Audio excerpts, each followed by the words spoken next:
Buenas tardes a todos, bienvenidos al Instituto de Política Ambiental y Desarrollo Sostenible. Hoy tenemos una reunión muy interesante con mucha expectativa, referida a la minería y el desarrollo sustentable en la Argentina. Nos preguntamos cómo hacer para tener una minería que respete los tres ejes del desarrollo sustentable, tanto la protección ambiental como la equidad social y el crecimiento económico. Ya que la industria minera genera muchos recursos y beneficios para nuestro país. Los expositores de hoy son Manuel Solané y Pablo Berizartúa. Se los voy a presentar brevemente. Pablo Berizartúa es ingeniero por la Universidad Nacional de La Plata, miembro del directorio global del Global Water Partnership, miembro del Consejo Asesor del Climate KIC, tiene estudios de posgrado en IEF Delft, Holanda, y en las universidades de Berkeley y Yale de Estados Unidos. Es profesor de la Universidad de Buenos Aires y ex decano del ITBA. Actualmente es el presidente del Centro Argentino de Ingenieros, ha sido secretario de Infraestructura y Política Hídrica, fue subsecretario de Recursos Hídricos de la Nación y director de Infraestructura del Gobierno de la Ciudad de Buenos Aires. Ha sido becario Fulbright, Eisenhower Fellow, IASA Fellow y Yale World Fellow. Obtuvo los premios Ingeniero Antonio Marín 2009 e Ingeniero Enrico Buti 2017, ambos otorgados por la Academia Nacional de Ingeniería. Manuel Solané, muy conocido en nuestra casa y en general, es ingeniero por la Universidad de Buenos Aires, tiene un posgrado enviado por el gobierno argentino, realizó el curso básico de planificación económica en la CEPAL, Naciones Unidas, bajo la conducción de Previch, en Santiago de Chile, durante el año 64. Ha sido secretario de Hacienda de la Nación. Es consejero académico de FIEL, miembro del IPA y miembro titular de la Academia Nacional de Ciencias Morales y Políticas, habiendo sido su presidente desde 2013 a 2016. Actualmente es el presidente de la Academia Nacional de Ingeniería, miembro correspondiente de la Academia de Economía del Uruguay, miembro titular de la Academia del Plata. Formó parte en 2 oportunidades del Consejo Directivo de ACDE.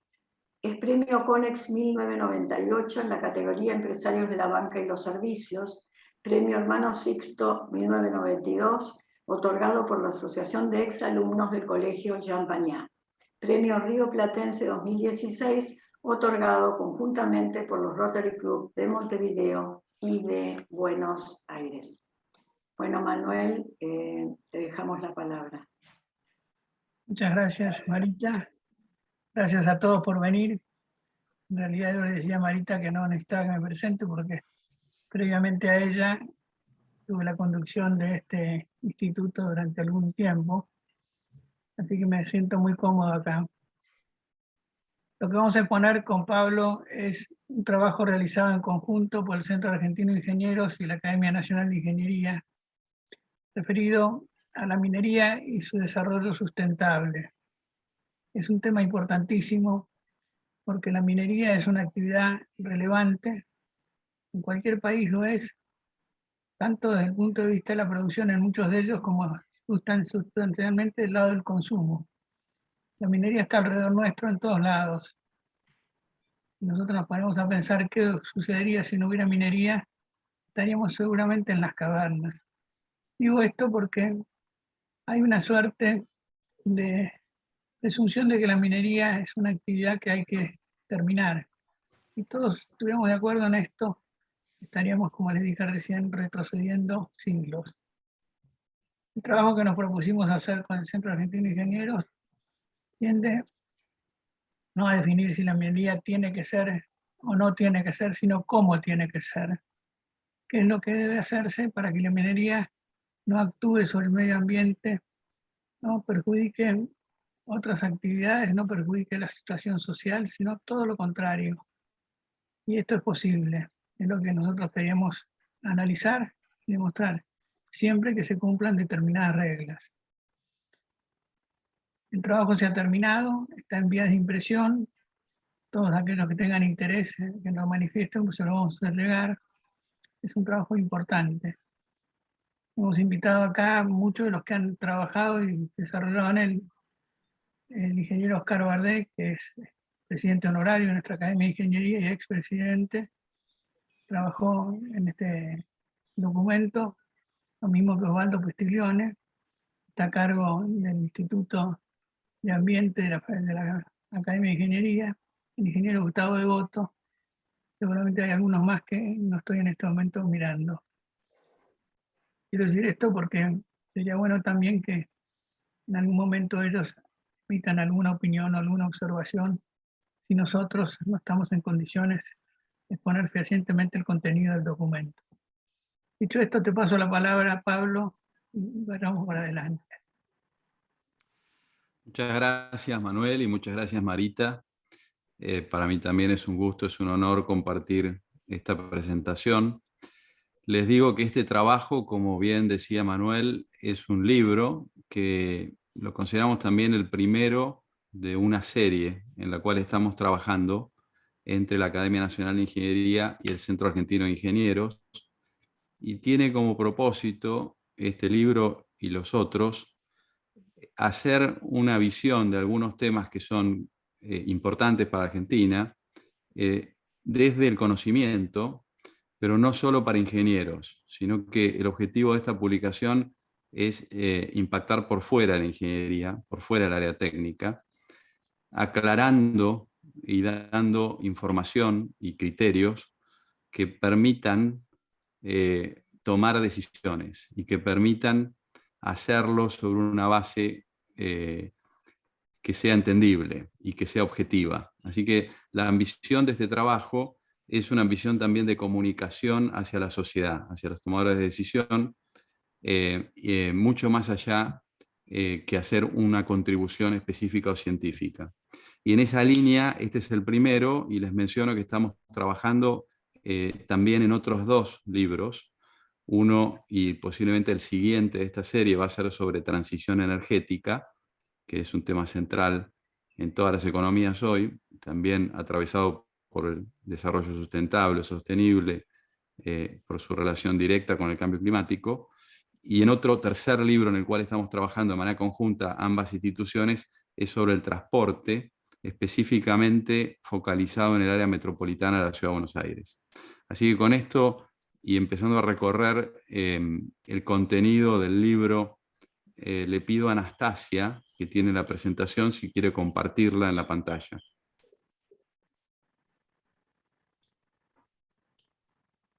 Bárbaro, no sé si... Bueno, entonces aquí tienen el libro tal cual va a estar en los próximos días en papel, pero por supuesto que está pensado digital, y entonces hay un código QR que para los que estamos ahora siguiendo esta presentación y para quien la vea en el futuro, con el teléfono puede ya acceder en este momento al libro. Así que el libro está disponible y va a estar digital, además de en papel. Avanzamos.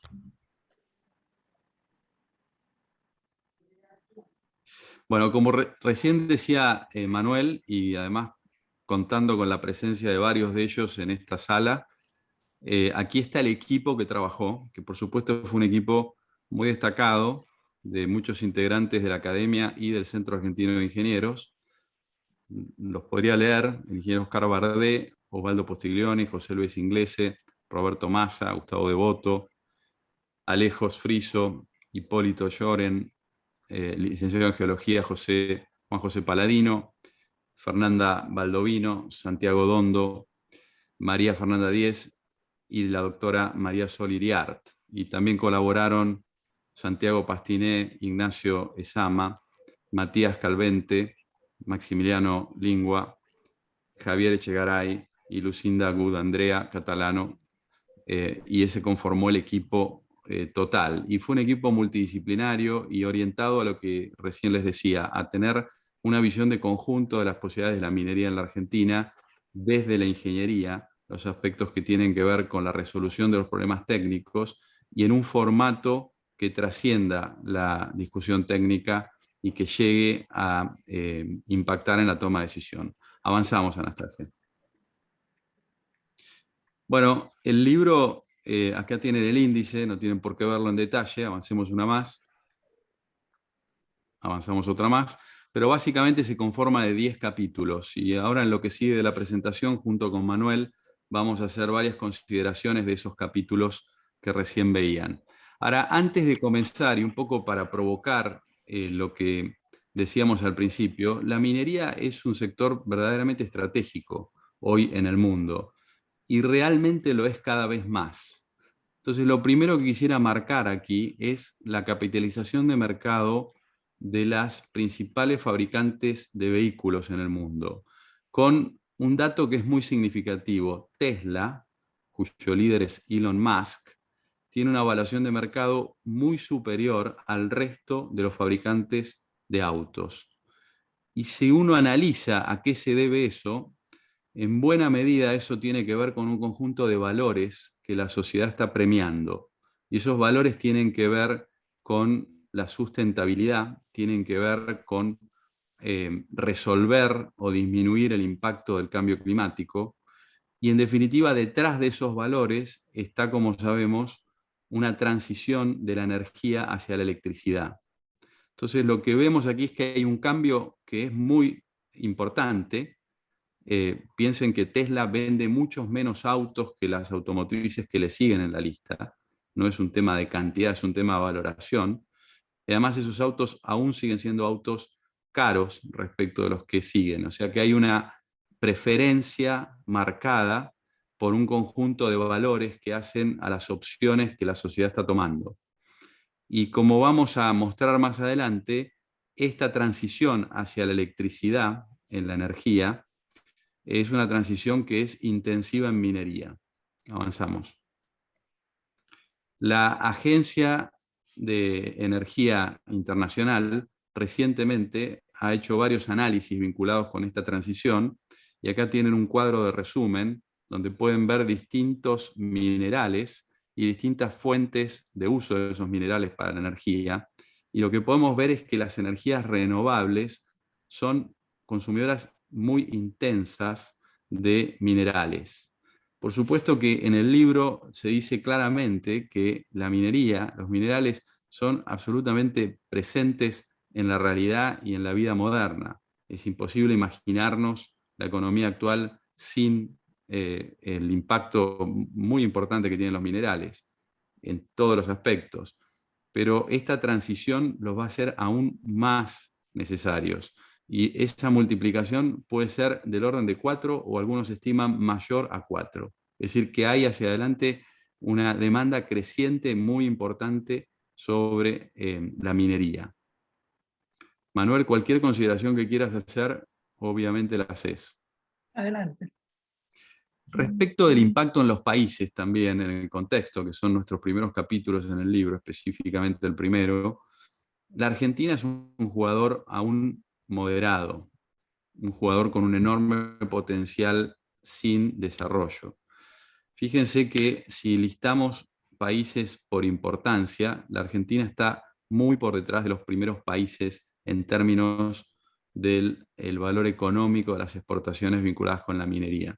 Y si específicamente nos comparamos con Chile, con quien, como sabemos, compartimos una buena parte de los recursos mineros, esa comparación es importante para hacernos pensar respecto de lo que recién decíamos de la oportunidad que representa la minería. Como ven allí, el complejo nuestro minero, que es el sexto en términos de importancia dentro de nuestras exportaciones, representa del orden del 7,8% de las exportaciones. Mientras que el complejo sojero nuestro, estos son valores al 2019, del orden de 16.900 millones de dólares. Ahora miren que Chile, con el complejo de cobre, que es cerca del 60% de sus exportaciones y 15% del PBI, duplica el valor de las exportaciones del complejo sojero argentino.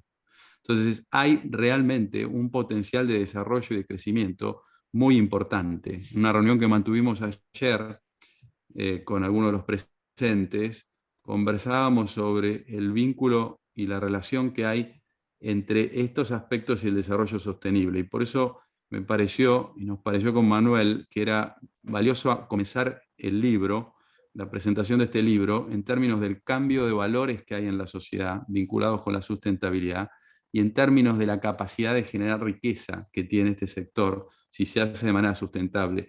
Y de allí la importancia de este libro, porque las objeciones que hay a la minería pasan en buena medida por objeciones técnicas, y esas objeciones técnicas tienen solución. Avanzamos.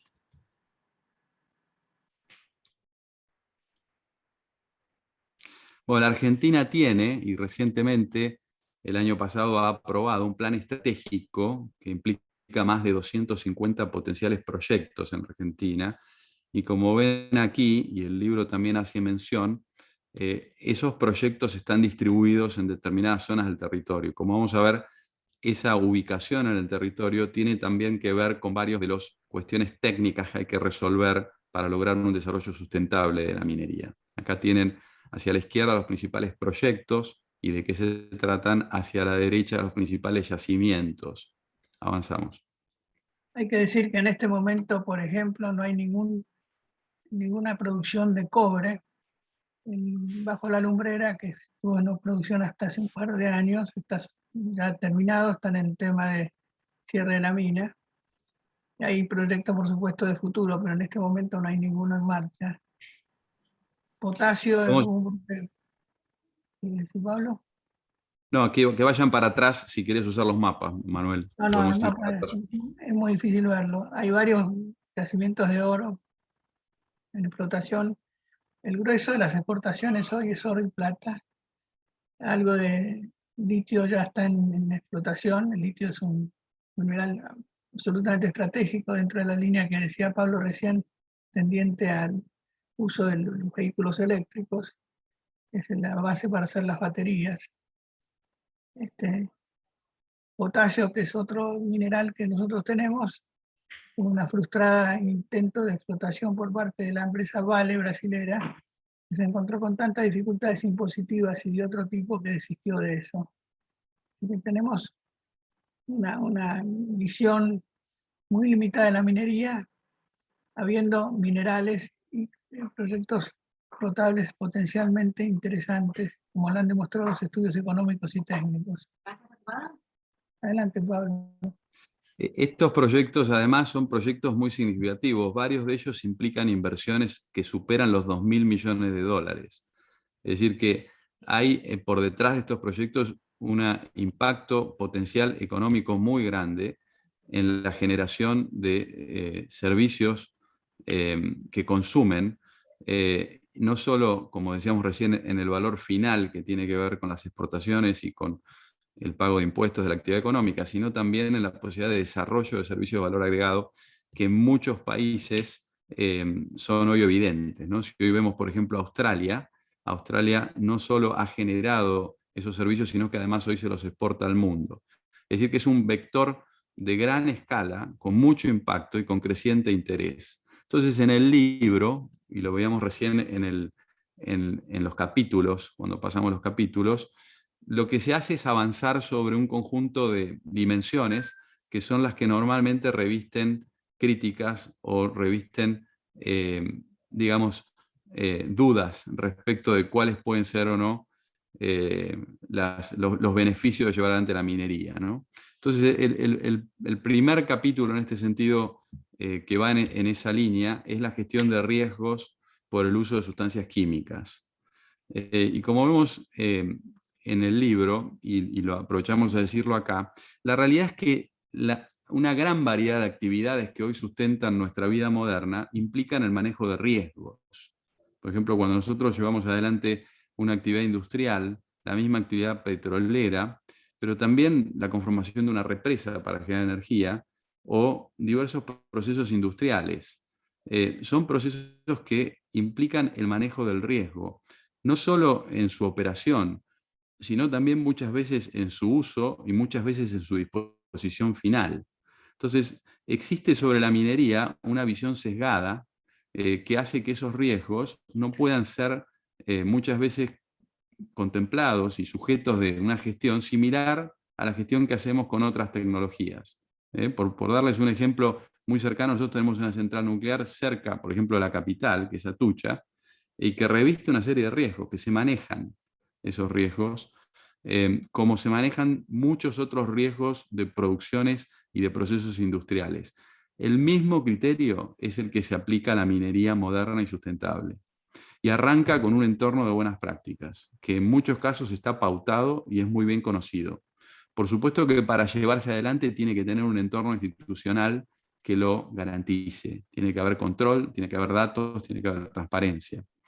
Entonces hay, en el caso Pablo, de la respecto a minería... los riesgos, Adelante. es interesante agregar que si hay alguien que tiene que cuidarse de siniestros por parte de accidentes de tipo cianuro o elementos de este tipo, por ruptura de represas, es la propia empresa. Hoy el mundo se preocupa muy abiertamente por el tema ambiental.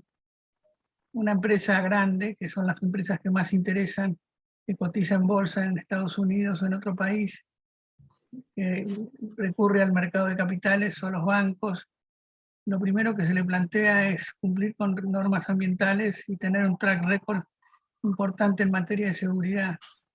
Existen compañías de seguros que están preocupadas porque obviamente son las que cubren estos riesgos, y hay incluso un tema de prácticas desarrollado por la compañía de seguros sintetizadas en un documento que se llama IRMA. De manera que la idea de que las grandes empresas están interesadas en destruir el ambiente, los primeros que deciden que esto no es cierto, no debe serlo, más allá de que hay accidentes obviamente y los ha habido, son esas grandes empresas, porque les va la vida con esto. Un siniestro importante le puede costar a una empresa su propio futuro. De manera que hay que decir esto, que no es que haya desconocimiento ni negligencia. Esto no impide que haya accidentes como en cualquier otra actividad industrial o de cualquier tipo. Adelante, Pablo. Entonces existe en el sector, y es lo que Argentina tiene que hacer,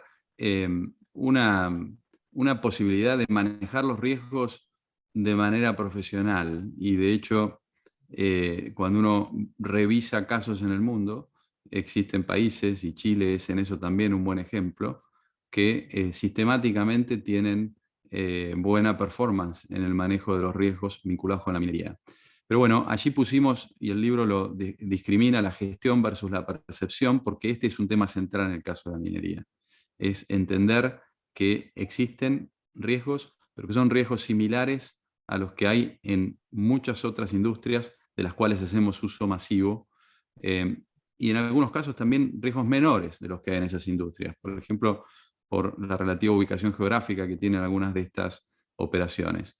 Ahí mencionamos el caso del cianuro, que es un caso clásico de conflicto, y el cianuro se utiliza para muchos otros procesos industriales, como allí está expresado. Y bien gestionado puede tener niveles bajos de peligrosidad. Así que el libro hace un punto y tiene un capítulo para poder comprender esta situación respecto al manejo de los riesgos. Avanzamos. El siguiente tema, otro tema muy polémico, es la operación de la minería a cielo abierto, ¿no? Como sabemos, existe minería a cielo abierto y subterránea, pero en la práctica las posibilidades reales de la Argentina y muchas de las posibilidades en el mundo hoy están asociadas a la operación a cielo abierto. Y la operación a cielo abierto tiene determinadas características que son específicas y que deben ser contempladas para hacerse bien. Y en el libro se presenta claramente que varias de las oportunidades de minerales metalíferos en la Argentina están, por supuesto, asociadas a la operación a cielo abierto y tienen una ley de proporción baja, que es lo normal en este tipo de operaciones. Entonces se mueven grandes volúmenes que implican grandes cavidades a cielo abierto que luego deben ser gestionadas. Y allí uno de los puntos centrales es asumir que tiene que haber un planteo del futuro cierre, es decir, un planeamiento del cierre de la mina a cielo abierto desde el momento inicial y que se vaya llevando a cabo a lo largo de la vida de producción de esa mina. y de hecho hay, por ejemplo en Europa, casos de minas a cielo abierto que en su versión final de cierre tienen características que en muchos casos permiten o no permiten discriminar que allí hubo una operación industrial a cielo abierto como es la operación de una mina de estas características. Entonces, he ingresado un micrófono de Hipólito, me parece.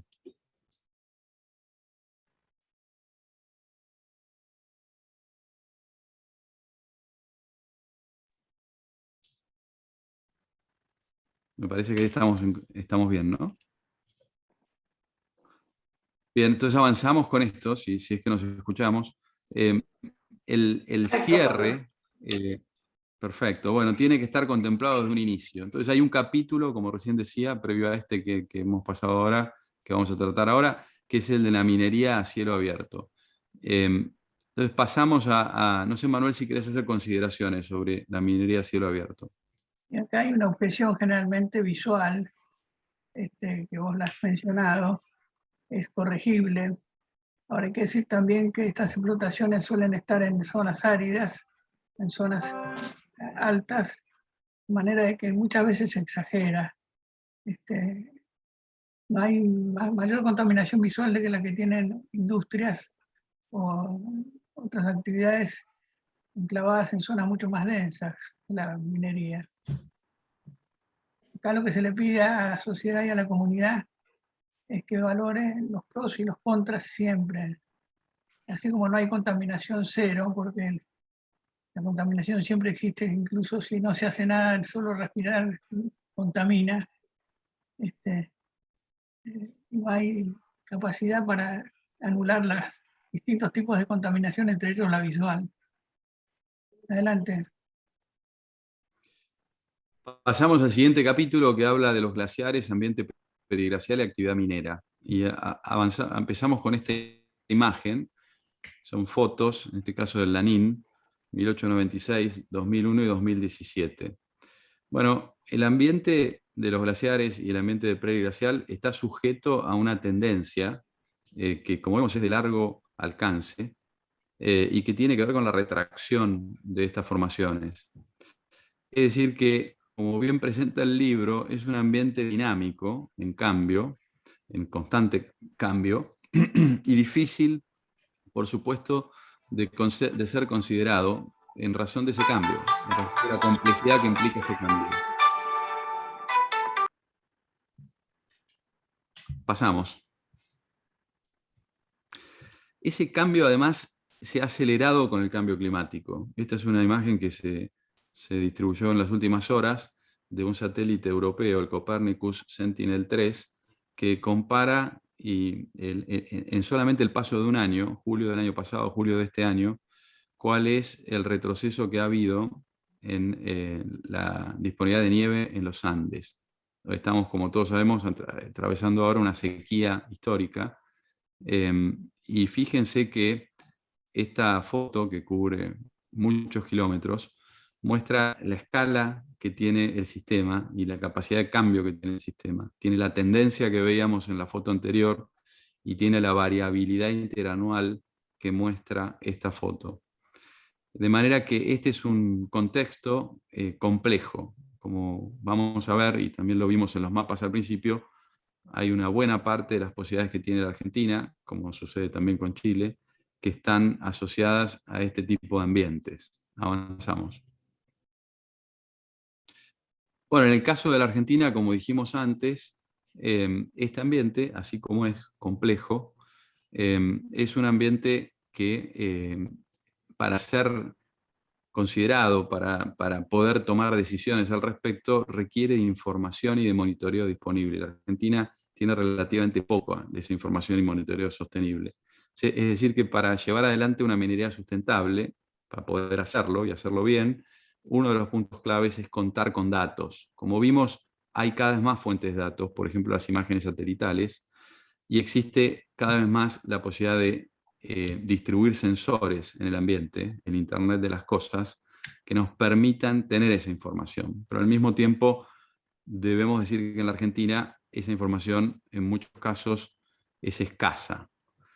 Estos ambientes, así como son, debemos considerar que tienen un impacto extendido en el territorio, porque estas son en general las nacientes de las cuencas hidrográficas, y en muchos casos la variabilidad que vemos en las nacientes luego tiene que ver con el desarrollo de la cuenca, ¿no? Eso es evidente hoy por la sequía que estamos atravesando, y seguramente en los próximos meses lo vamos a notar incluso aún más, porque esta falta de nieve en la cordillera tiene y va a tener impacto en los próximos meses a lo largo de todas las cuencas, ¿no? En el caso de la Patagonia, eso se va a hacer sentir, se está sintiendo ahora y se va a hacer sentir con múltiples impactos. Entonces hay que ser realista y hay que considerar la selección de los lugares y las tecnologías con las cuales se lleven adelante la minería en relación con el impacto no solo local, sino regional que puede llegar a tener, y en particular que puede tener si es mal desarrollada. Esa retracción, como vimos, es de largo aliento. Como mínimo el libro presenta 40 años y hay evidencias que van más allá de esos 40 años. Ahora, ¿cuál es el estado actual en la Argentina legal de esta conversación? Hay una ley de presupuestos mínimos, la 26.639 del año 2010, que se denomina preservación de glaciares y preglaciales, y con una reglamentación en el 2011. Y esa ley y su reglamentación prohíben la actividad minera y establecen la creación de un inventario nacional de glaciares por parte del Instituto IANIGLA. Ese inventario aún no está completo, y ese es un contexto que representa una limitación para el posible desarrollo sustentable de la minería en la Argentina. Primero, porque no logra discriminar la situación en la medida en la cual no se complete el inventario, pero luego porque ese inventario tiene que estar además provisto de una capacidad de monitoreo para ser realista en términos de cómo van a cambiar las condiciones en los próximos años, que como hemos visto son complejas y son dinámicas. Así que el libro presenta este aspecto con la situación que tiene actual, pero también varias consideraciones para ver cómo se puede revertir la situación actual para poder analizar caso por caso cuáles son las posibilidades reales de desarrollo de minería en los distintos puntos del territorio. Si ustedes recuerdan el mapa, la mayor parte de los proyectos actuales o futuros están ubicados en la cordillera, en la zona cordillerana, normalmente en altura, en zonas fácilmente incorporadas a la de los periglaciares. Esta situación genera un conflicto por la posibilidad de que no se puedan desarrollar algunos proyectos mineros que bien podrían establecerse en esa zona sin perjudicar el sistema. De hecho, hubo una resistencia a esta ley que motivó su veto por parte de la entonces presidenta Cristina Fernández de Kirchner. Luego la ley volvió a votarse en el Congreso y está vigente. Es un punto de conflicto. Lo que hace falta acá es una delimitación mucho más precisa y clara, con un criterio razonable, no excesivamente conservador en términos de incorporar áreas que no estarían razonablemente incorporables como periglaciares. Adelante. Avanzamos.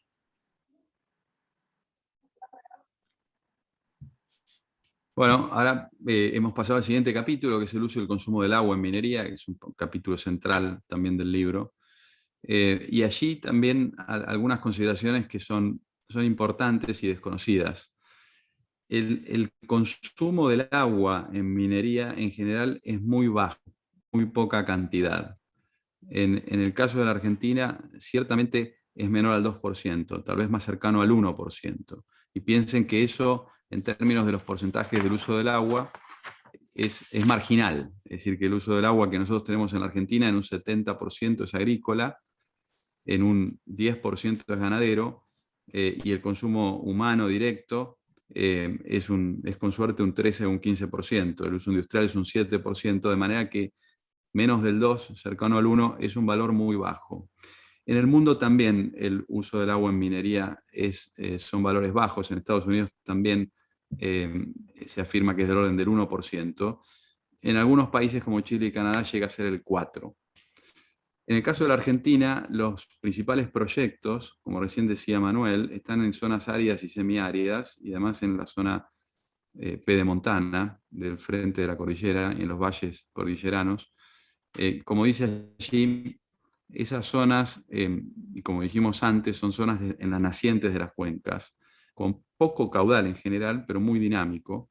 Y también por eso pueden ofrecer una cantidad de posibilidades para que ese manejo de una cantidad de agua que es baja en términos de porcentaje, cuando se la compara con el total, se pueda hacer de una manera eficiente.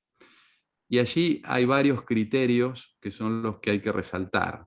Por un lado, el uso de aguas de menor calidad, que a veces están disponibles en las zonas en las cuales se puede llevar adelante minería. Por el otro, el uso de la mayor eficiencia, es decir, el menor consumo. Y para eso hay tecnologías crecientes, entre ellas, como decíamos recién, el Internet de las cosas, los sensores, pero también el uso de modelos y el uso incluso de la capacidad digital para hacer un uso más eficiente y un control de pérdidas en el uso del agua. También está la posibilidad de reutilizar el agua y de hecho en muchas de las minas se logra reutilizar la mayor parte del agua que se consume. Por último, es necesario limitar las posibilidades de accidente, pero específicamente limitar las posibilidades de infiltración cuando el agua ha sido utilizada y recoger y tratar el agua que ha sido influida por la utilización en la minería.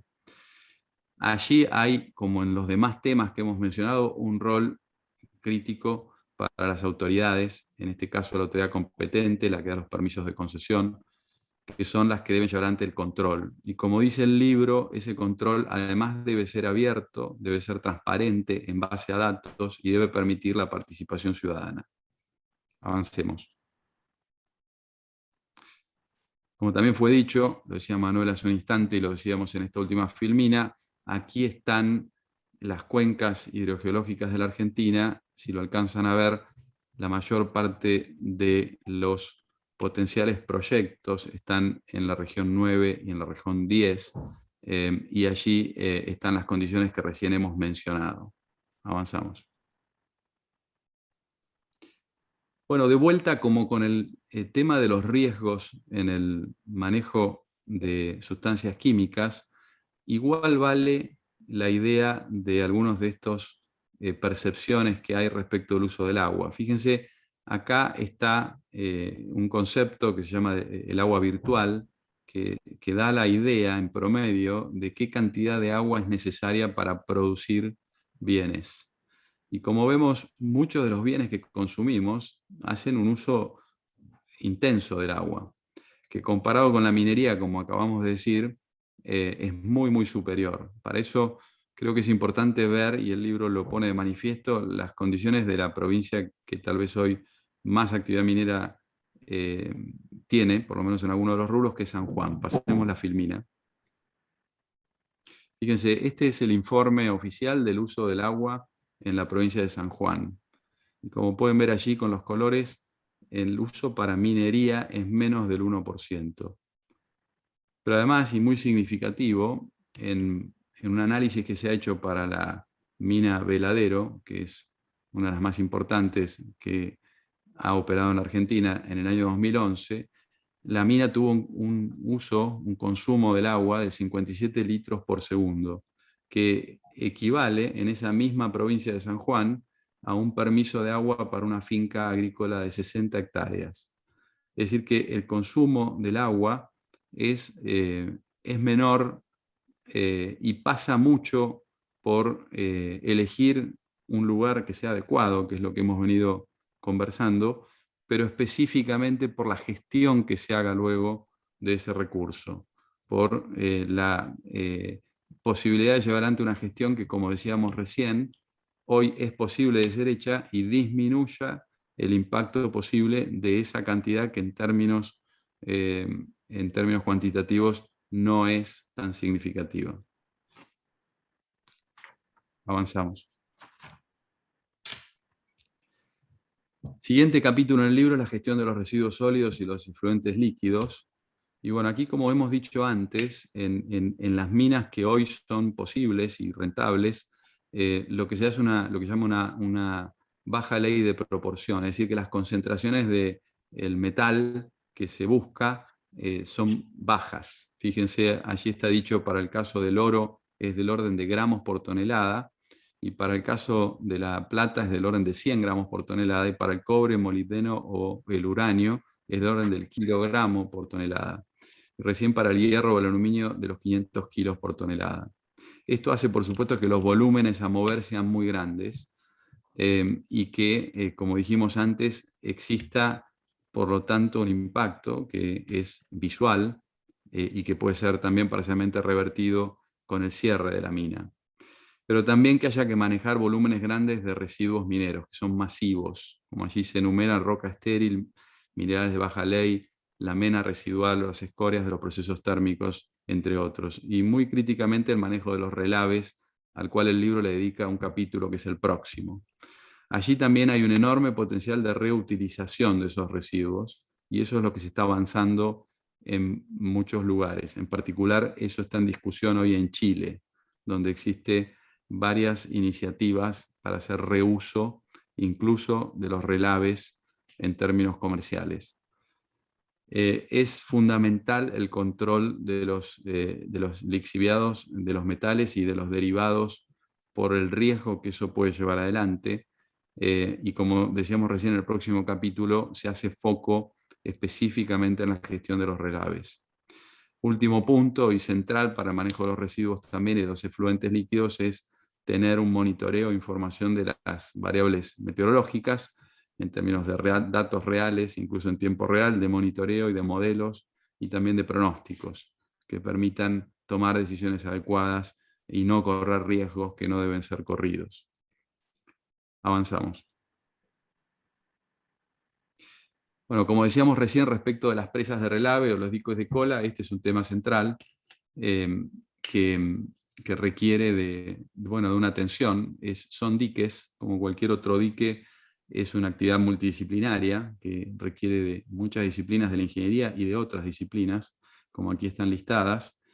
Y en general lo que sí podemos decir es que hay tres tipos que los discrimina el libro: diques aguas arriba, aguas abajo y línea central, que es un caso intermedio entre ambos. Y claramente hay una afirmación de que los diques de aguas arriba, que son los que han presentado problemas, son los que se deben evitar, y que los deseables son de aguas abajo, es decir, que el dique crece en la misma dirección de la pendiente del terreno, de la pendiente del área donde se lleva adelante la minería. ¿Me permitís, Pablo? Adelante, Manuel. Está presente el ingeniero Oscar Bardé, que es el hombre que en el país está considerado como lo primero en estas materias, geotécnica, túneles, y también ha trabajado en presas de relave. Y él me ha mostrado a mí la capacidad de generar siniestros cuando las cosas no están bien hechas. Había reciente un seguimiento de una presa de relave en Brasil. Hay que considerar que cuando se rompe una presa de relave, todo el líquido efluente acumulado en esa presa se derrama sobre la cuenca inferior del lugar donde está ubicada la presa y puede producir un desastre absoluto.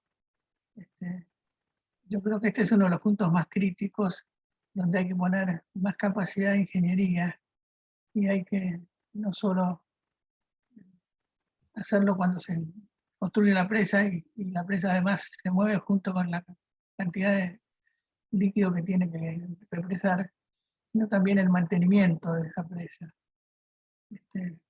No sé si Oscar Bardé querés aportar algo acá. Bueno, sí, buenas tardes, gracias por la oportunidad. Efectivamente, las presas de relave es uno de los puntos críticos de la minería últimamente, porque ha habido incidentes muy serios, pero todos justificables por algún error en la construcción y una mala práctica. La diferencia enorme, por ejemplo, es el caso de Chile con respecto a Brasil. En Brasil ha habido dos fallas muy graves, una la de Brumadinho hace un par de años, con varios millones de metros cúbicos perdidos y varios centenares de muertos, precisamente porque la construcción de la presa no tuvo en cuenta las cuestiones de seguridad que deberían tener. Debo decir que Los que estaban en el control fueron los primeros que fueron detenidos por las fuerzas públicas por esto. Y bueno, en cambio en Chile, como mencionó Pablo, después de 40 años de este tipo de presa y en zonas sísmicas, porque Chile es uno de los países con más actividad sísmica de la región, no ha tenido ningún problema. Esto quiere decir que las cosas se pueden hacer. Lo que pasa es que hay que tener un sistema de control muy riguroso, muy criterioso, que empieza desde el inicio y que además está ligado a la última parte que está acá en la filmina al final, que es el diseño del cierre. El cierre tiene que estar también congruente con todo lo anterior. Y es una distinción enorme que tiene la minería, porque el plan de cierre y poscierre tiene una criticidad mucho mayor que cualquier otra actividad, pero puede ser muy bien hecha. Así que, de nuevo, podemos decir que se puede hacer minería sustentable si se siguen las buenas prácticas, que es lo que hemos tratado de mostrar en este libro, como claramente están exponiendo Pablo y Manuel. Ha sido un gusto trabajar en esto y bueno, la ventaja que el equipo era muy bueno. Hemos consultado, además de los que intervinieron, múltiples profesionales y entidades ocupadas de este tema que nos han suministrado magnífica información. Y por otro lado, también hay que destacar que ninguno de nosotros tiene vinculación directa con la industria minera, es decir, no tenemos intereses, es decir, somos independientes y esto le agrega un valor al documento que es la objetividad. Ha sido un gusto trabajar, repito, y creo que este tema requiere atención, pero puede realizarse si se siguen las reglas de las buenas prácticas. Gracias, Oscar.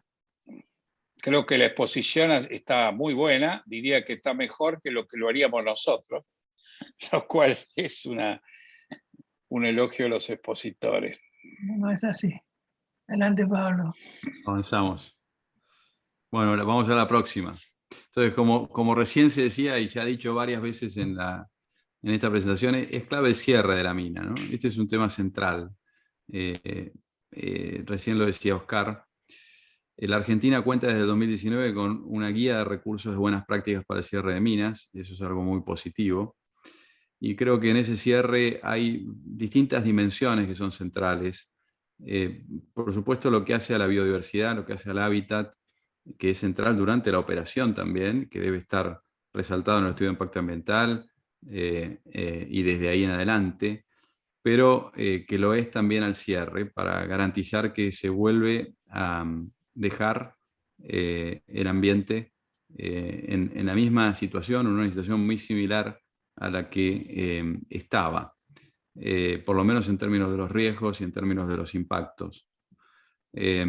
Allí se listan en esta filmina algunos de esos aspectos, pero bueno, la dimensión ambiental es central, pero también lo es la dimensión social y contar con un programa de monitoreo que dé garantías en ese cierre y garantías en el post-cierre, hasta tanto se pueda asumir que la situación es una situación sin riesgos. En términos de lo social y de lo económico, también el cierre muchas veces implica la reformulación de algunas de las actividades e incluso implica en las buenas prácticas la posibilidad de que muchos de los proveedores que hacen a la actividad de la mina tengan la posibilidad de reciclar sus actividades hacia otros mercados o hacia otras capacidades vinculadas con la actividad que se venía realizando. Así que el libro termina en este último capítulo. Podemos avanzar una filmina más. Y lo que nosotros hemos hecho, y por suerte están aquí presentes Oscar, pero también el resto de las personas que identificó Manuel al principio y otros que se han sumado, que han participado de este libro, De vuelta es un libro que tiene la expectativa que recién, el objetivo que recién marcaba Oscar, y antes fue dicho también por nosotros, que es generar un libro que permita en un solo texto clarificar, diría yo, muchos de los puntos que hacen a cómo una actividad que es desafiante y que es compleja se puede llevar a la Argentina. Y está inspirado en una realidad, que es que la Argentina tiene un enorme potencial de desarrollo de la minería y que el mundo está en una fase de expansión de demanda de minería. No hay tantos países que tengan el potencial que tiene la Argentina, en este caso desaprovechado mayormente. De manera que cuando hablamos de desarrollo sustentable son tres los componentes que son significativos, el ambiental, el social, pero también el económico. Y los tres tienen que estar pesados. Y como ha sido dicho muchas veces, y para los ingenieros es algo normal, pero tal vez no lo es para todas el resto de las personas que no son ingenieros o que no tienen actividades similares a la ingeniería, es habitual manejar riesgos en las actividades productivas y en las actividades de inversión. Realmente en lo que hay que poner el foco es en cómo se manejan esos riesgos, cómo se establecen los criterios y cómo se controlan esos criterios. Pero permanentemente generar una capacidad y un estándar de vida como el que aspiramos implica el manejo de riesgos, implica el desarrollo de actividades que requieren de conocimiento, que requieren de control. Y en la Argentina y en la minería, lo que este libro afirma es que eso es posible y que la Argentina tiene que ver sus actividades de una manera realista, basada en el conocimiento y pensando que el desarrollo sustentable tiene esas tres componentes y son los tres los que pueden y los que deben ser combinados para generar bienestar. Así que lo que queríamos es compartir con ustedes una visión global. Por supuesto que el libro tiene mucha más información. Esto fue pensado para ser compartido en este ámbito y en un periodo de 1 hora como lo estamos haciendo. Y creo que podemos abrir a comentarios, preguntas, tanto sea a Manuel, a mí o a otros de los que específicamente, y por suerte hay varios que han trabajado en este libro y están presentes. Muchísimas gracias, Pablo y Manuel, realmente por esta contribución conjunta impresionante que han hecho. Que abrimos a preguntas, comentarios, levantan la mano y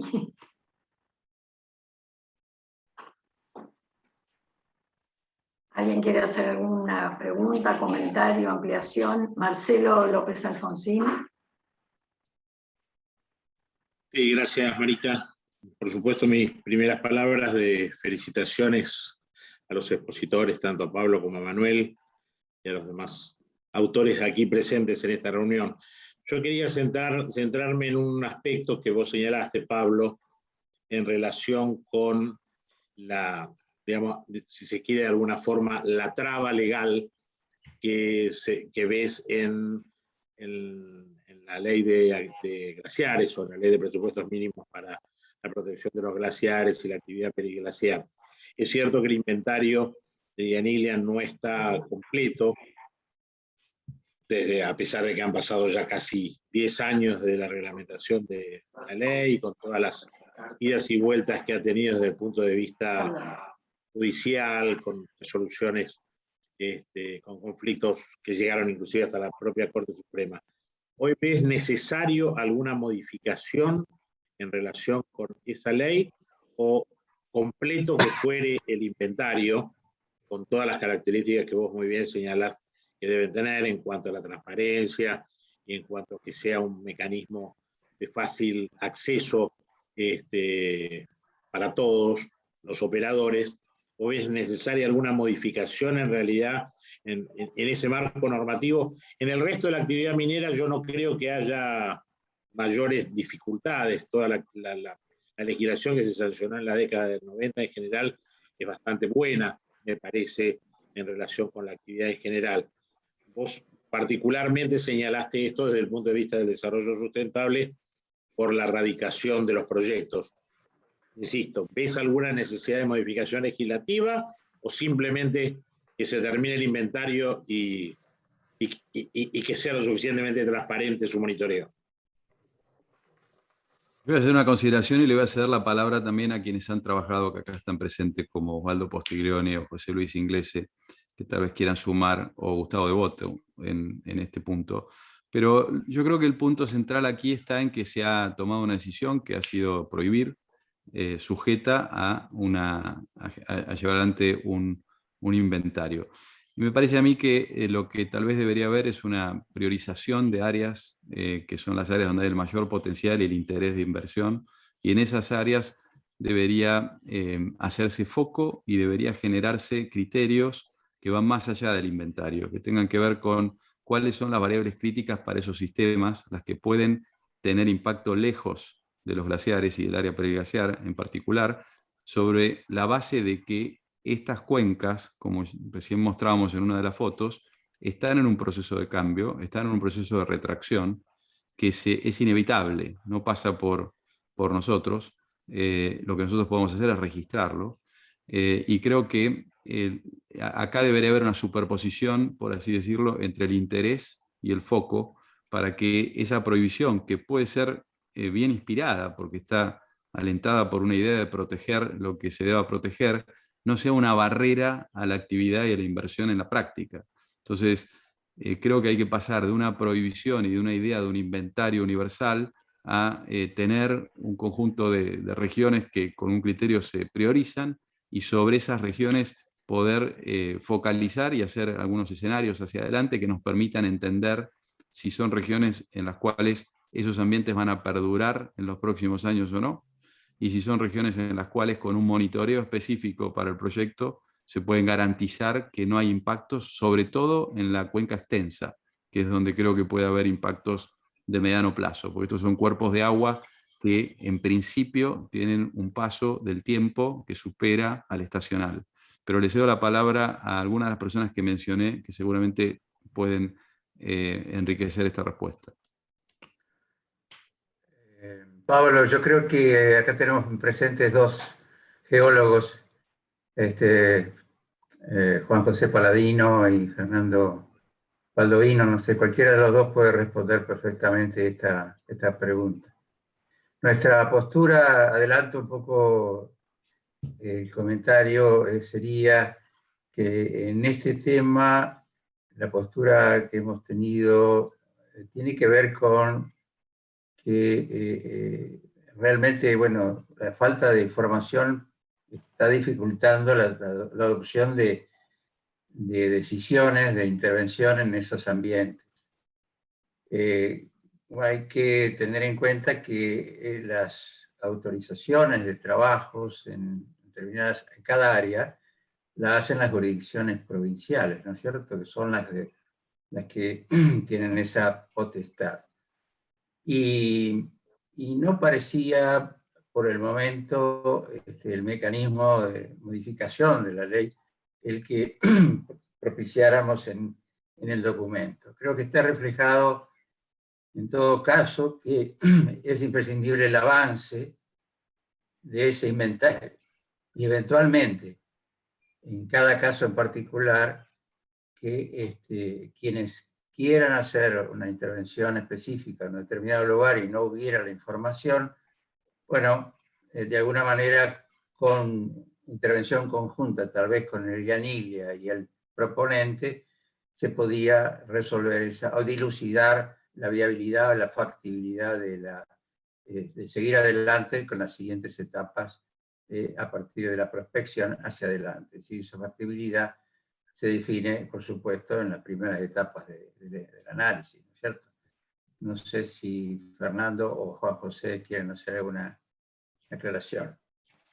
Yo principalmente, digamos, sí, coincido con eso. Veo difícil, diríamos, una modificación de la ley. La verdad que no lo veo plausible a esta altura.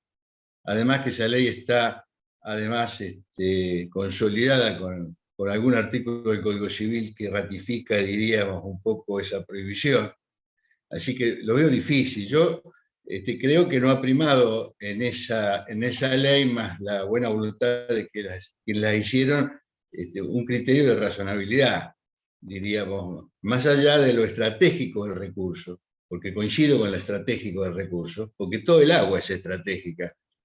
Si pudiéramos hablar de la pampa húmeda y todo eso, también es estratégica. Y está bastante complicada, tal vez más tan complicada como la de los glaciares. Pero como este es el tema que nos ocupa, me parece que hay que tratar de profundizar los estudios de Ianiglia, darle los recursos necesarios a Ianiglia, porque si no vamos a estar 50 años estudiando los glaciares. Ya terminaron la primera etapa del inventario, están por la segunda muy lentamente, y me parece que habría que complementar también tal vez la reglamentación con alguna participación de Ianiglia para poder destrabar algunos sectores, sobre todo los de la cordillera de los Andes, que son los que están más comprometidos con el tema de los glaciares, profundizando los estudios y tal vez estemos necesitando alguna complementación normativa respecto de los riesgos y de garantizar a las comunidades un futuro en la región. Y hay un... Está muteado, Juan José. Se cortó la... No lo escuchamos, Juan José. Ahí está, ahora. No, lo que decía Pablo es muy razonable. Estamos en un proceso de retracción debido al cambio climático que se va a acelerar. Ya se los voy anticipando, digamos, no porque yo sea, pero todo indica que este proceso se va a acelerar en las próximas décadas. Con lo cual, esa situación estratégica va a ser muy grave para muchos lugares y poblaciones del norte argentino, por ejemplo, y del centro, en la provisión de recursos hídricos para otros usos, no solamente para el minero, que como dijimos es bastante poco lo que se utiliza. Así que me parece que este trabajo es el gatillo de seguir trabajando sobre la posibilidad de llegar a la razonabilidad. Vuelvo a lo mismo. La sustentabilidad es la razonabilidad. Y tenemos que tratar por todos los medios legales, jurídicos, técnicos, administrativos para alcanzar que la minería tenga el valor que ha tenido y que debería tener, ¿no? Gracias. Le vamos a dar la palabra a José Luis Inglese y después ha pedido la palabra Felipe Noguera. Gracias, Marita. Dado que, complementando lo que ha dicho Osvaldo y Juan José, dado que una justificación esencial de la ley es que los glaciares y las áreas periglaciares son reservas estratégicas del agua, es evidente que hay que buscar desde el punto de vista técnico qué significa la posibilidad de la actividad minera en esas áreas con respecto a la provisión de agua, sea al depósito, o sea, al stock, como al flujo. Y evidentemente entonces es necesario también contar con, tal como mencionaba antes Pablo Berciartúa, con elementos de medición que hace unos años eran prácticamente imposibles de colocar o de costos tremendamente elevados, y hoy que por las metodologías, sean satelitales o de sensores con transmisión a distancia, resultan mucho más factibles y económicos. Entonces, yo lo que creo es, volviendo y confirmando lo que decía antes Osvaldo, yo creo, y contestándole a la pregunta inicial de Marcelo, creo que no es conveniente, y teniendo siempre en cuenta que la política es el arte de lo posible, no es posible modificar la ley, sino que básicamente hay que trabajar eventualmente en modificaciones de su reglamentación o en complementaciones, de manera de volver a la esencia, de tener datos para tomar decisiones, porque muchas veces se han planteado estas leyes como cosas generales y a veces hasta con enfoques ideológicos, cuando en realidad estamos hablando de cosas prácticas. si yo voy a explotar tal mineral en tal lugar, por una eventual afectación del área periglaciar, voy a poner en peligro la cantidad o la calidad del agua que pueda existir en ese lugar y que fluya aguas abajo o no. Y esa, desde el punto de vista de la ingeniería, creo que tiene que ser la respuesta. Muchas gracias. Felipe. Muchas gracias, Marita, y gracias a Pablo, Manuel, a todos los autores. Felicitaciones. Quería hacer 4 o 5 preguntas, pero muy cortitas, que por ahí se pueden responder todas juntas. Y entré un poco tarde, el libro lo agarré empezado, digamos, así que si algo ya se dijo antes, pido disculpas. Por supuesto, la primera pregunta es si esto se consigue en kioscos, en librerías, o sea, ¿qué hacemos para conseguir el libro? Yo quiero 2, por lo menos. La segunda pregunta es, frente a este trabajo, ¿qué interés ha habido por parte de gremios, cámaras, think tanks, campañas electorales, partidos políticos, universidades? Quiero creer que esto no es digamos, un pasatiempo en una torre de marfil, sino algo que busca justamente relacionarse con todo el sistema, ¿no? Y quisiera saber si han sentido el interés o inclusive si el próximo paso es un plan de divulgación, de lobby, de debate, digamos, de usar este libro para generar el debate, o si el libro va a quedar como diciendo las cosas deberían haber sido así, ¿no? Como tenemos muchos libros de ese tipo en Argentina. Así que obviamente hay una intencionalidad en mi pregunta, que es que me gustaría que todo esto salga adelante y me gustaría que nos cuenten un poco qué andan haciendo de esos temas y en otra ocasión entramos en la parte también de consultas populares, opinión pública y toda esa parte que obviamente, como me decía alguien, no se puede hacer, ¿cómo era? No se puede hacer minería mirando a la piedra y con la espalda a la sociedad, ¿no? Entonces, ¿cómo sigue esa parte? Y gracias otra vez. Contesto, Felipe. Vas a tener los 2 ejemplares. En este momento está en impresión. Esa es la primera de tus preguntas. Segundo, el libro todavía no se presentó. Hizo una mención del trabajo en la Semana de la Ingeniería y se ha mencionado también en alguna otra oportunidad, pero la presentación del libro todavía no se hizo. La intención de darle un carácter muy independiente al libro hizo que se fuera recatado en términos de incorporar opiniones, en términos de profesionales relacionados con la Cámara de Industria Minera o los gremios, etcétera, o sea, los sectores de interés en la minería. Esta es una opinión de los ingenieros. Así que nos juntamos 2 instituciones, el Centro Argentino de Ingenieros y la Academia Nacional de Ingeniería, de manera de que la actividad de difusión, pedido de opinión, etcétera, se puede decir que empezó en este acto. De esta manera hay un programa que estamos elaborando con el Centro Argentino de Ingenieros de entrevistas y acceso a los medios, etcétera, para darle difusión. Y después vendrá el debate. Seguramente va a tener objeciones o preguntas con intereses detrás. Las contestaremos una por una. Pero creo que el objetivo era este.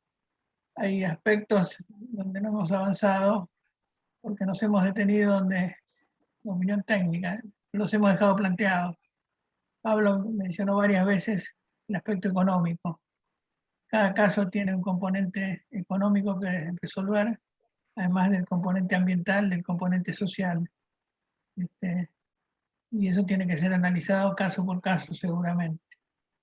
Hay temas que se refieren al control. Para los abogados hay legislación. Está la Ley de Protección Ambiental de la Minería, una ley que viene del año 1995, la Ley 24.585. Da un marco legal e institucional sobre el tema control ambiental en la minería.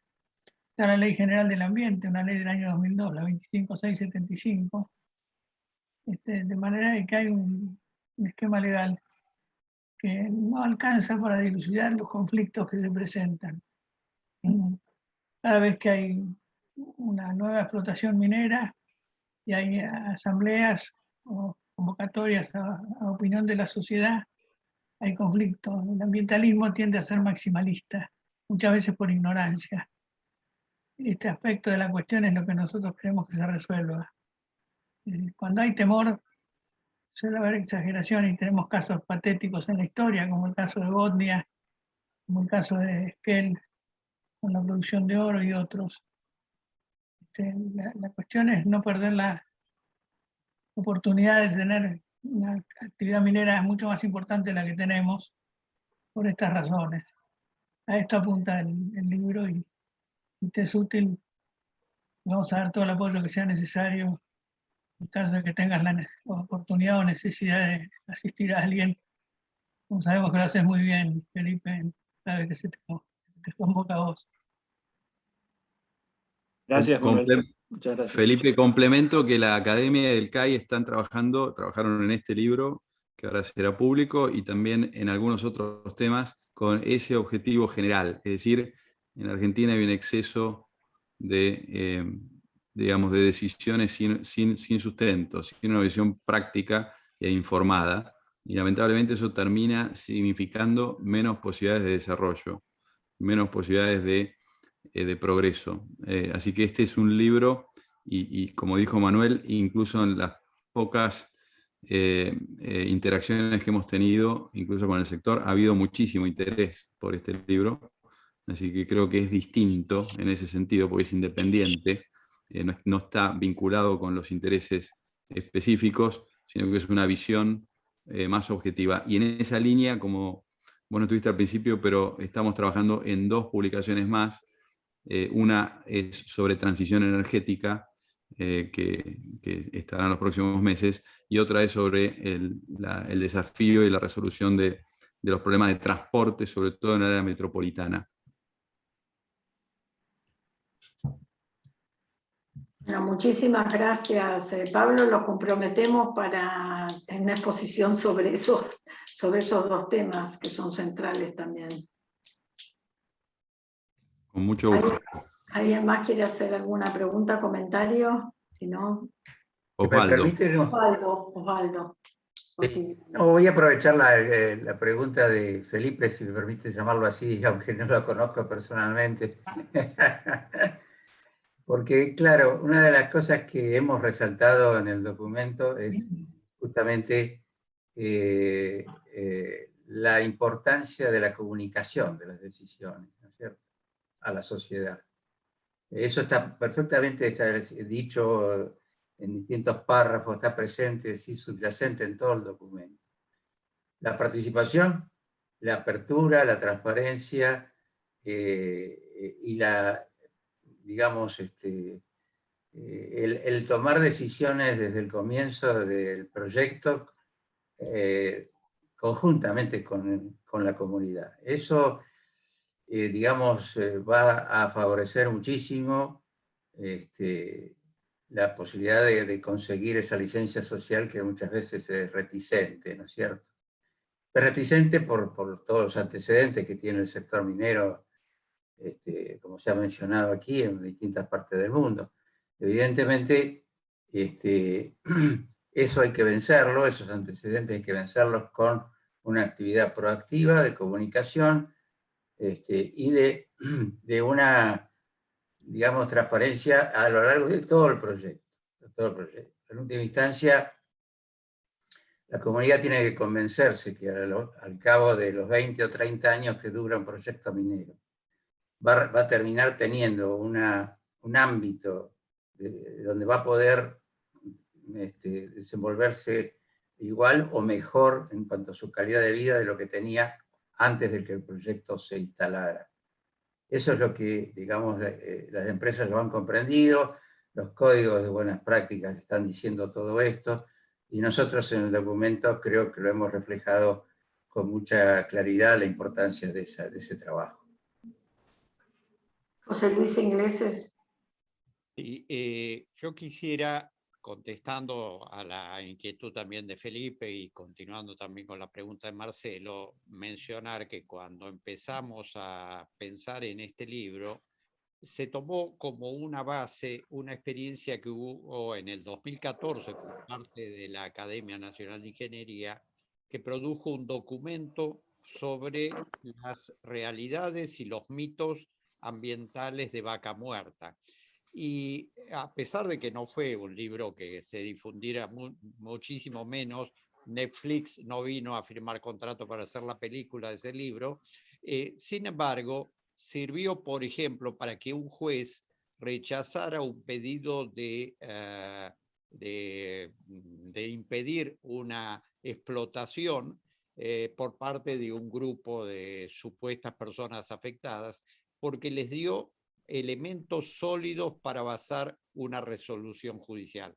Así que un objetivo de este libro, aunque no sea de máxima difusión, es para dar también soporte a legisladores y también a jueces o partes del Poder Judicial para poder soportar decisiones fundadas. Así que creo que más allá de la trascendencia y la repercusión pública que tenga, el hecho de que quede como un elemento de referencia también es algo importante, y la experiencia esa del trabajo de Vaca Muerta demuestra que a veces los jueces necesitan de un soporte de este tipo. Muchas gracias. Lili Fernández Madero, ¿estabas levantando la mano o... Lili Fernández Madero, quería decir... Perdón, Hipólito Lloren. Bueno. Tengo un problema de ¿Me conexión. estás oyendo? Sí, Está sí. asustado, pobre. ¿Me oís ahora? Sí, sí. Sí, ok. Bueno, Pablo, ¿qué tal? Soy Lili Fernández Madero. Escuchamos. No sé quién va a hablar.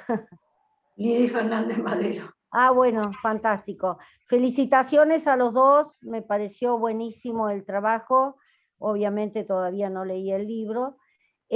No, quería aportar que en cuanto a la comunicación de las comunidades involucradas, que en general son las que originan los conflictos que se han presentado, y conflictos muy serios como el de Esquel, en el cual se interrumpen los procesos extractivos. La Barry en este momento en San Juan está organizando visitas guiadas por invitación a miembros de la comunidad, de las comunidades involucradas, que duran 2 días, en las cuales se les muestra todo el proceso, se los lleva, se los hace participar del tema, lo cual me parece un avance en este tema comunicacional que evidentemente ha sido muy mal manejado y que todavía tiene un largo proceso por adelante para mejorar lo presente, ¿no? Nada más. Y bueno, felicitaciones de nuevo. Buenísimo. Hipólito Core, ¿usted quiere decir algo? Primero pedir disculpas, porque verdaderamente tengo una conexión malísima. Todo lo que hablan lo escucho con eco. Nosotros también escuchamos con eco a usted, sí. Bueno, y además me costó muchísimo conectarme. Yo quería decir 5 puntos. Es muy importante en la minería que exista evaluación ambiental estratégica, cosa que no se está haciendo. Y eso es muy importante. En el segundo punto, la evaluación de impacto ambiental tiene que ser muy estricta y muy bien controlada por el organismo de control. Durante la explotación de la mina, es fundamental que el organismo de control lo siga muy estrictamente en función de las variables que deben ser controladas por lo que dice la evaluación de impacto ambiental. La evaluación de cierre también tiene que ser muy, muy estricta, con un control exacto de las condiciones en que se recibe y los controles que hay que efectuar durante el poscierre. Y este poscierre tiene que asegurar un estrictísimo control por parte de un organismo de regulación. Eso es lo que quería agregar. Muchas gracias. Lo escuchamos. Pablo Manuel. Está muy bien. Yo creo que hay que tomar esa observación. El tema del control es un tema muy delicado y el problema del control por parte de los organismos públicos arrastra las deficiencias propias de un Estado ineficiente, burocrático y muchas veces corrupto. Por eso que yo creo que esto es un tema que tiene que ver en general con lo institucional y con el funcionamiento del Estado. Yo vuelvo a hacer hincapié en que hay que alinear incentivos para quienes tengan que ser controlados, tengan las menores necesidades de evadir controles y tengan los mayores incentivos para no generar la necesidad de esos controles.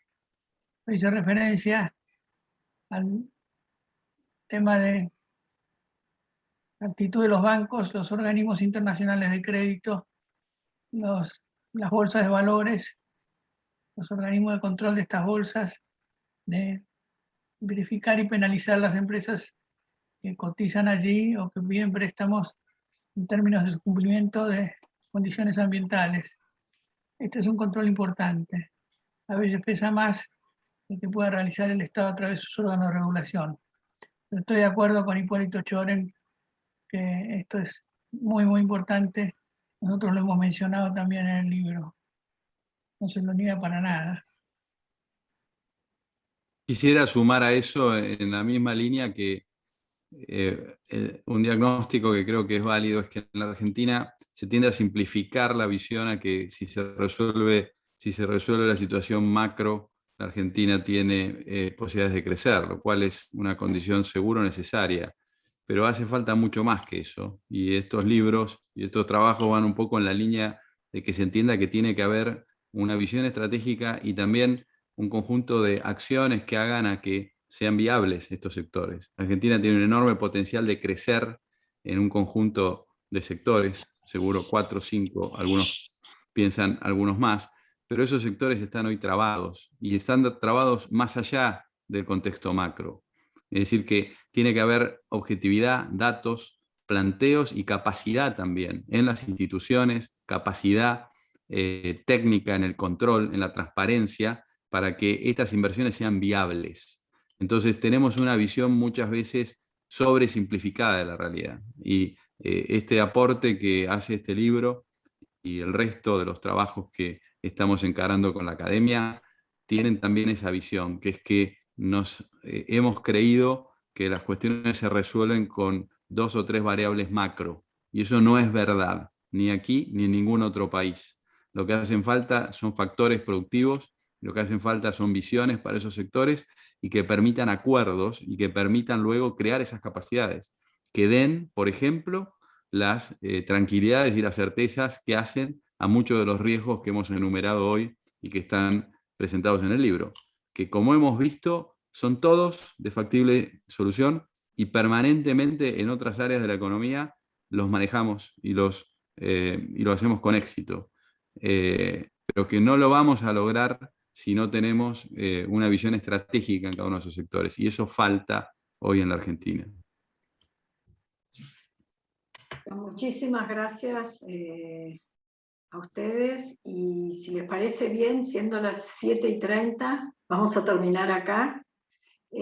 Vamos a poner, una vez editado el video, también en nuestra página web, en nuestro canal de YouTube de la Academia. Así que para que otros puedan verlo. Bueno, muy buenas tardes y muchísimas gracias por esta oportunidad, este espacio. Muchas gracias. Gracias. Muchas gracias. Muchas gracias a todos. Gracias, hasta luego. Gracias, hasta pronto. Gracias.